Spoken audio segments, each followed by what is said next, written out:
पाकिस्तान का federal budget announce हो गया 18.771 ट्रिलियन रुपीस का। और 2 दिन के बाद आप अखबार में पढ़ेंगे, मीडिया में, टेलीविजन चैनल्स पर सुनेंगे कि एक ग्रोथ ओरिएंटेड बजट है, पीपल फ्रेंडली मेजर्स ली गई हैं और हिस्टोरिक फिस्कल डिसिप्लिन दिखाया गया। लेकिन इस बजट की आज आपको मैं वो कहानी सुनाऊंगा जो आपको आज तक किसी ने इतनी आसान भाषा में, इतनी आसान जबान में कभी सुनाने की कोशिश ही नहीं की। लेकिन उसके लिए पहले आपको एक काम करना होगा। पहले आप ये सोचें कि जो आपके मुल्क का बजट है यही आपके घर का बजट है। यानी अगर आप साल में 18 रुपए कमाते हैं तो पहले दिन ही आपको 7.8 यानी ऑलमोस्ट 8 रुपए देने पड़ जाते हैं सूद के नाम पर, कर्ज के नाम पर, जो पहले से ले रखा है। कंपल्सरी है, कोई ऑप्शन नहीं है। तो 8 रुपए तो पहले दिन चले गए। 3 रुपए आपने अपने घर के डिफेंस पर लगा दिए। उसके बाद सूबों ने एनएफसी में अपना हक मांग लिया, तो जो बचा वो आपके 6 रुपए थे। और इस 6 रुपए के अंदर education, health, road, police, court, सरकार, बिजली, पानी, ये सब कुछ होना है। इस 6 रुपए में पता है क्या होना है? इस 6 रुपए के अंदर पलने हैं पाकिस्तान के 25 करोड़ लोग। And that is the joke of the day. मुझे याद है बचपन में एक नज्म होती थी जो आपने सुन रखी होगी कि नानी तेरी मोरनी को मोर ले गए, बाकी जो बचा था काले चोर ले गए।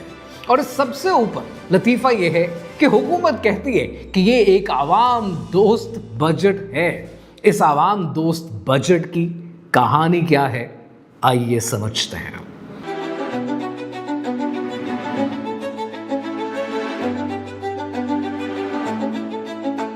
पाकिस्तान के फेडरल बजट की ये फिगर्स हैं और लिटरली ये फिगर्स पढ़कर मैं हैरान हूं।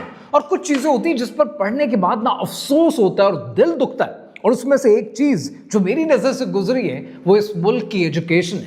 पाकिस्तान वो मुल्क है जहां पर तकरीबन 2.5 करोड़ बच्चे स्कूल से बाहर हैं। ये वो बच्चे हैं जो स्कूल की तालीम अफोर्ड ही नहीं कर सकते, स्कूल जा नहीं सकते। पाकिस्तान का लिटरेसी रेट 63% है, यानी 37% बच्चे वो हैं या वो आवाम है जो पढ़ भी नहीं सकती है। ये हर 3 में से एक इंसान अनपढ़ है। और इस बजट में उनके लिए पता कितने पैसे रखे? 77 बिलियन रुपीस। ये डेवलपमेंट बजट है एजुकेशन का। और डेट सर्विसिंग के लिए, कर्जे उतारने के लिए 7,824 अरब रुपए। यानी पाकिस्तान की डेट सर्विसिंग एजुकेशन के बजट का 100 गुना है। यानी इस मुल्क के बच्चों की तरबियत से 100 गुना ज्यादा हमारे लिए इंपॉर्टेंट ये है, हमारे लिए अहम ये है कि हम इस मुल्क के कर्जे उतार सकें। और मैं हैरान होता हूं कि जब आपको ये पता चलेगा कि कर्जा ले किससे रखा है, आपके रोंगटे खड़े हो जाएंगे। इसी तरह मैं बजट देख रहा हूं और देखकर हैरान हूं कि एक और चीज है जिसको आप पेट्रोलियम डेवलपमेंट लेवी कहते हैं। ये वो है कि जब आप पेट्रोल की टैंकी भरवाते हैं तो एक हिस्सा सीधा हुकूमत को जाता है। ये टैक्स नहीं है, ये लेवी है। पार्लियामेंट वोट नहीं कर सकती है, फाइनेंस मिनिस्टर लगाता है। और इस साल का टारगेट है 1.7 ट्रिलियन, यानी पिछले साल से 250 अरब ज्यादा। पर ये पैसा जाता कहां है? डेवलपमेंट में नहीं, एजुकेशन में नहीं, हेल्थ में नहीं, ये भी डेट सर्विसिंग में जाता है। यानी इमेजिन करें कि एक इंसान जिसके पास एक मोटरसाइकिल है, 50,000 रुपए तनख्वाह, रावलपिंडी का रहने वाला है, वो महीने में जो पैसे कमाता है वो अपने बाइक की टैंकी को भरवाता है। उसको पता भी नहीं है कि जो पैसे वो पेट्रोल पर लगाता है ये कमर्शियल बैंक्स का सूद है जिसको वो भर रहा है, पर वो इसको जानता ही नहीं है क्योंकि ये बात उसको कभी किसी ने बताई नहीं है। लिहाजा इस बजट के हवाले से, इस मुल्क के फाइनेंस के हवाले से कुछ ऐसी बातें आपको बताता हूं कि आपके लिटरली रोंगटे खड़े हो जाएंगे, क्योंकि ये बातें किसी ने आपको स्कूल में बताई नहीं है, पाकिस्तान की इकोनॉमिक्स की बुक्स में पढ़ाई नहीं जाती है। और इन बातों को समझना आपके लिए जरूरी है। लेकिन पहले एक छोटी सी कहानी समझते हैं। मेडिवल यूरोप के अंदर गोल्डस्मिथ्स सोनार हुआ करते थे। लोग उनके पास अपना सोना रखवाते थे ताकि सेफ रहे, एक जगह पर मौजूद रहे। तो वो सोनार, वो गोल्डस्मिथ्स उनको रसीद दे दिया करते थे कि तुम्हारा 100 तोला सोना मेरे पास है, जब चाहिए वो ले जाना। लोग वो रसीदें लेने के बाद उन रसीदों को पेमेंट के तौर पर यूज किया करते थे, यानी दुनिया का पहला पेपर मनी। गोल्डस्मिथ्स ने नोट किया कि जितने लोग सोना लेने के लिए आते हैं वो सब के सब तो होते नहीं है जितनों ने सोना रखवाया होता है। तो उन्होंने क्या किया कि अगर 1000 तोला सोना उनके पास पड़ा है तो उन्होंने 1500 तोले सोने की रसीद इशू करना शुरू कर दी। यानी 500 तोला जो था भी नहीं, पैसा मौजूद नहीं था, हवा में एक्स्ट्रा इंटरेस्ट अपनी जेब में भरना शुरू कर दिया। अब आप अक्सर ये सोचते हैं कि पैसा कैसे बनता है। ये तो बड़ा आसान है। स्टेट बैंक नोट छापता है, नोट सरकार के पास आती है और सरकार से वो पैसा बन जाता है। ये एक बहुत बड़ी मिसअंडरस्टैंडिंग है जो कि पाकिस्तान क्या पूरी दुनिया में लोगों के जहन में है। जब आप बैंक से लोन लेते हैं तो वो लोन बैंक आपको अपनी तिजोरी से निकाल कर नहीं देता, वो किसी और कस्टमर के डिपॉजिट के अकाउंट से निकाल कर नहीं देता है। बैंक एक नंबर एक लेजर के अंदर टाइप कर देता है, उसी लम्हे वो पैसा एग्जिस्ट करना शुरू कर देता है। पहले था नहीं लेकिन एकदम से क्रिएट हो गया, सिर्फ इसलिए कि बैंक ने एक नंबर लिख लिया। ये कोई कॉन्स्पिरेसी थ्योरी नहीं है, ये बैंक ऑफ इंग्लैंड का अपना बयान है, 2014 का पेपर है, money creation in the modern economy. Bank of England के अपने इकोनॉमिस्ट ने लिखा है और बैंक ऑफ इंग्लैंड की अपनी वेबसाइट पर यह मौजूद है। और इस पेपर के अंदर मजीद लिखा है, the majority of money in the modern economy is created by commercial banks making loans, not by central banks और गवर्नमेंट्स प्रिंटिंग करेंसी। और फिर उस पेपर में यह भी लिखा है, this is widely misunderstood including by economic students who have been taught a model that does not reflect how the system actually works। इसका मतलब क्या है? इसका मतलब ये है कि जो आपने स्कूल्स में पढ़ा है वो गलत है, जो आपने इकोनॉमिक्स की टेक्स्ट बुक्स में देखा है वो भी हकीकत नहीं है। बैंक ऑफ इंग्लैंड ने ये खुद माना है। और जब ये पेपर छपा तब इंटरेस्टिंग बात यह है कि किसी मीडिया आउटलेट ने इसे रिपोर्ट नहीं किया, किसी टेलीविजन चैनल ने इस पर स्टोरी नहीं चलाई, because this is how the system actually works. और सबसे इंपॉर्टेंट बात पता क्या है कि अगर पैसा लोन के वक्त क्रिएट होता है तो वो पैसा इंटरेस्ट के साथ आता है, यानी प्रिंसिपल क्रिएट होता है और interest extra on top, that's the cherry on top. मतलब इस वक्त इस दुनिया में बैंक ने जितना कर्जा क्रिएट किया है वो तमाम दुनिया के बैंकों का कर्जा एक्चुअल मनी सप्लाई से कहीं ज्यादा है। और हमेशा strategically, structurally, even mathematically total date हमेशा ज्यादा होगा टोटल मनी सप्लाई से।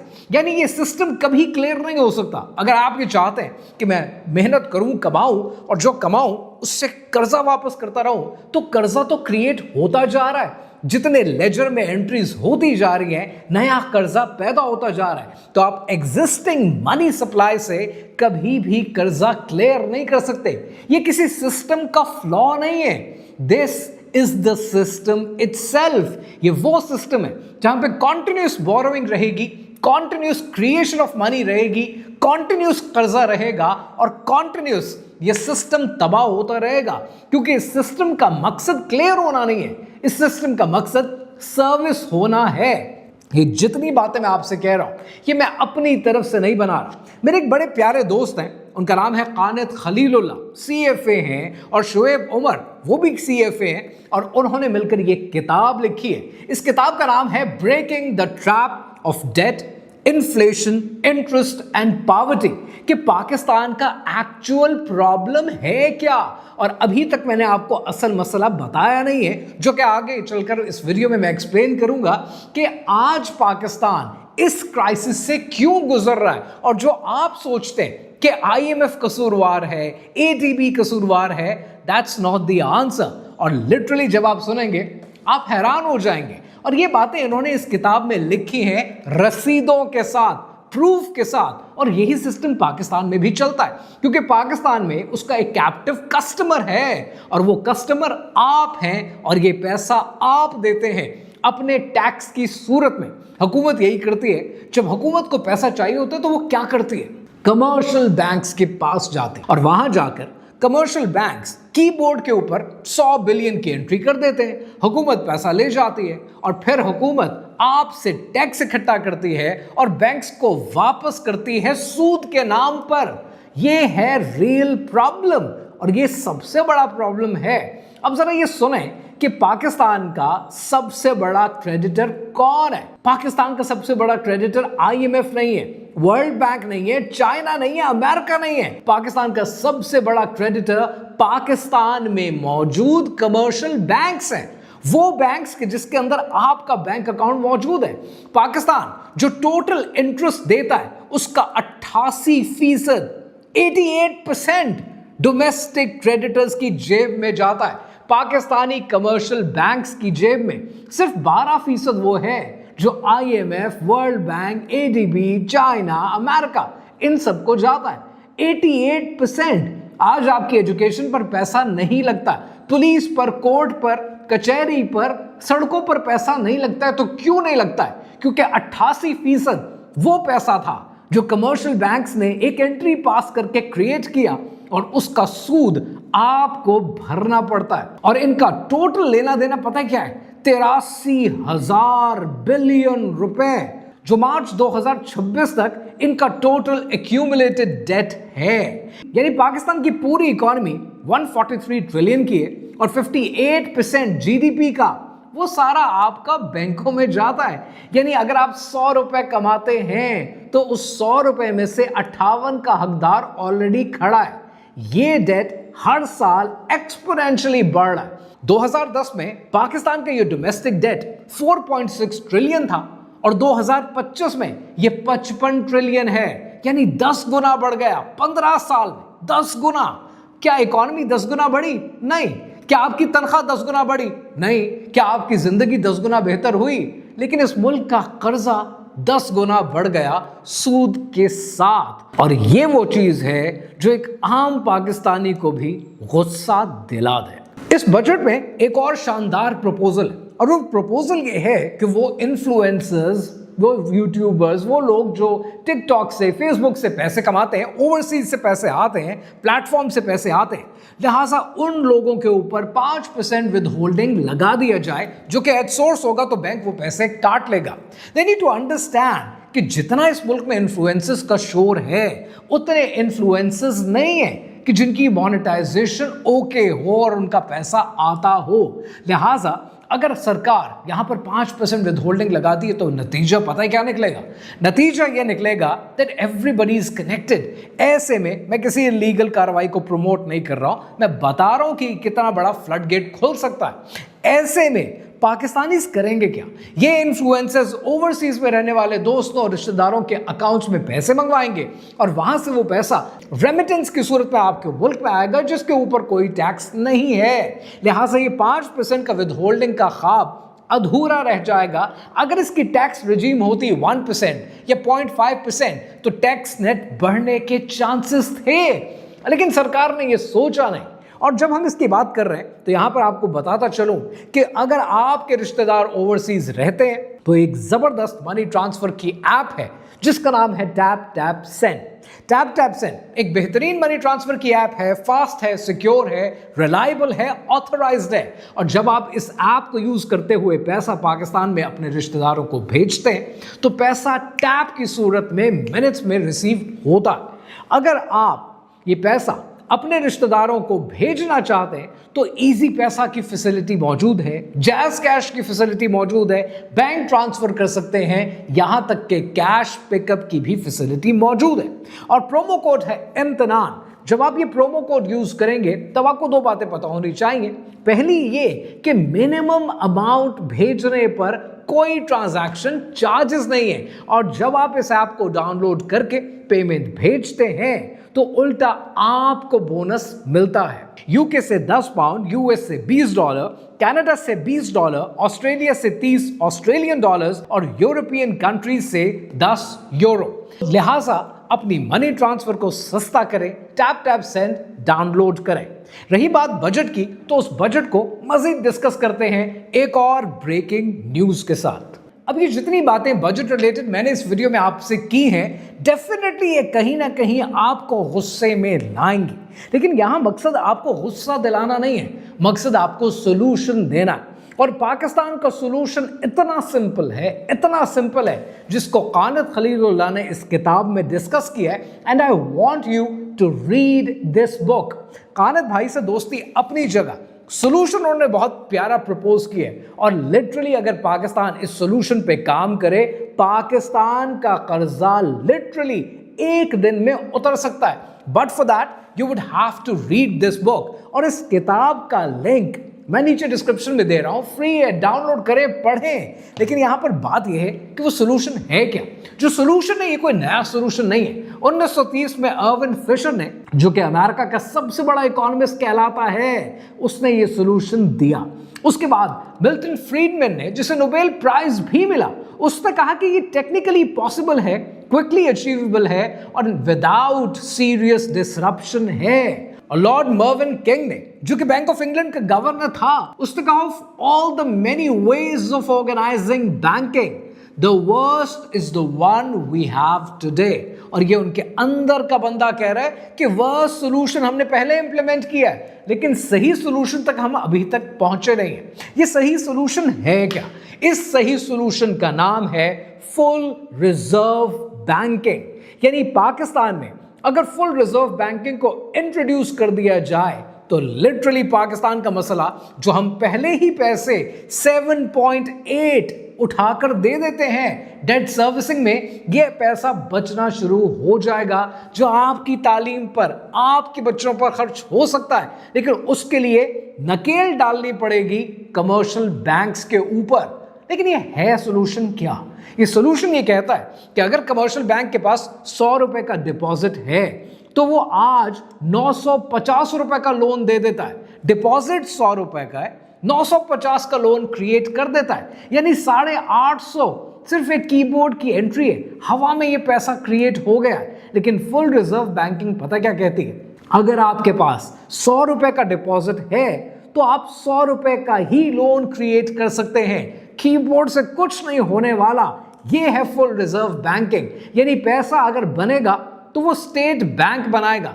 अभी होता क्या कि हुकूमत को पैसा चाहिए, वो कमर्शियल बैंक्स के पास जाती है, बैंक कीबोर्ड से पैसा क्रिएट करता है, एक एंट्री पास करता है, हुकूमत पैसा ले जाती है और फिर आप टैक्सेस की सूरत में सूद देते रहते हैं। लेकिन रिजर्व बैंकिंग में ये पूरे का पूरा लूप टूट जाएगा। स्टेट बैंक डायरेक्टली गवर्नमेंट को फंड कर सकती है बगैर कमर्शियल बैंक्स को बीच में लाए, और सूद खत्म हो जाता है। यानी 7.8 ट्रिलियन रुपीस जो आज डेट सर्विसिंग में जाता है, कमर्शियल बैंक्स को जाता है, जो इस बजट में सिर्फ सूद में जा रहा है, ये ड्रामेटिकली कम हो जाता है। वो पैसा आपकी एजुकेशन पर, आपकी हेल्थ पर, आपके मुल्क पर, आपकी सड़कों पर, आपके बच्चों पर कहीं भी लग सकता है। दूसरा बड़ा फायदा क्या है? दूसरा बड़ा फायदा है कि इन्फ्लेशन स्लो हो जाती है। अब ये जरा समझने की जरूरत है। अभी हर बार जब बैंक लोन देता है, लोन क्रिएट करता है, तब मनी सप्लाई बढ़ जाती है, यानी ज्यादा पैसा सेम माल, यानी प्राइसेस चढ़ना शुरू हो जाती हैं और इन्फ्लेशन आ जाती है। और यह होता है सिर्फ इसलिए कि किसी ने कमर्शियल बैंक में बैठकर लोन क्रिएट कर दिया।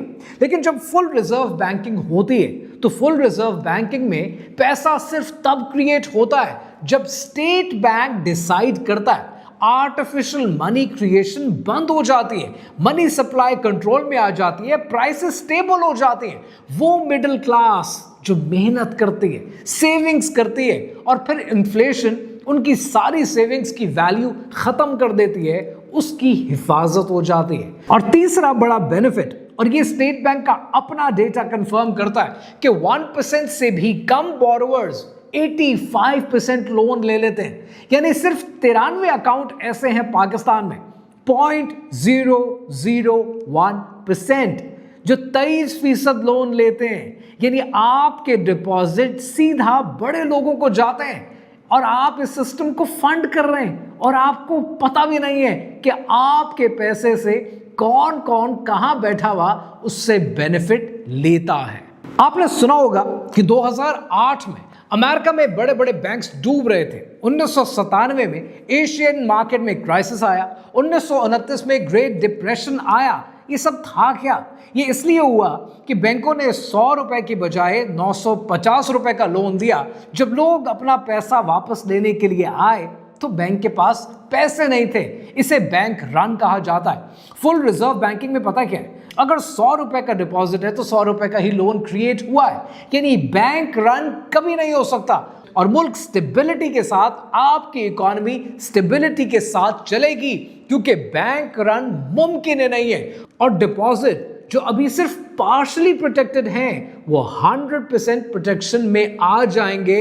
आपका पैसा बैंक में होगा और सच में आपका पैसा महफूज होगा, यानी कर्ज कम हो जाएगा, इन्फ्लेशन कम हो जाएगी, सेविंग सेफ हो जाएंगी। और ये कोई यूटोपियन मॉडल में आपको प्रेजेंट नहीं कर रहा, ये डॉक्यूमेंटेड है, रिसर्च्ड है। IMF ने अपना मॉडल इस पर टेस्ट किया हुआ है और ये ब्रेकिंग द ट्रैप के अंदर पूरी रसीदों के साथ मौजूद है। लिंक डिस्क्रिप्शन में दे रहा हूं, download the book, read the book, free है, पढ़ो, सीखो और समझो कि पाकिस्तान अगर अपने मसले हल करना चाहता है तो किस तरीके से फौरन कर सकता है। उसके लिए किसी नए निजाम की जरूरत नहीं है, उसके लिए सिर्फ विल की जरूरत है, क्योंकि ये वो सिस्टम है जो इस्लामिक फाइनेंसिंग के प्रिंसिपल्स के ऐन मुताबिक है, जो रिबा से पाक है, जो डेट बेस्ड मनी क्रिएशन से पाक है। आपका पैसा सिर्फ रियल इकोनॉमिक एक्टिविटी को ही प्रमोट करेगा। लेकिन मुसीबत यह है कि इस सोल्यूशन को हमारे हुक्मरानों की जहालत रोकती है।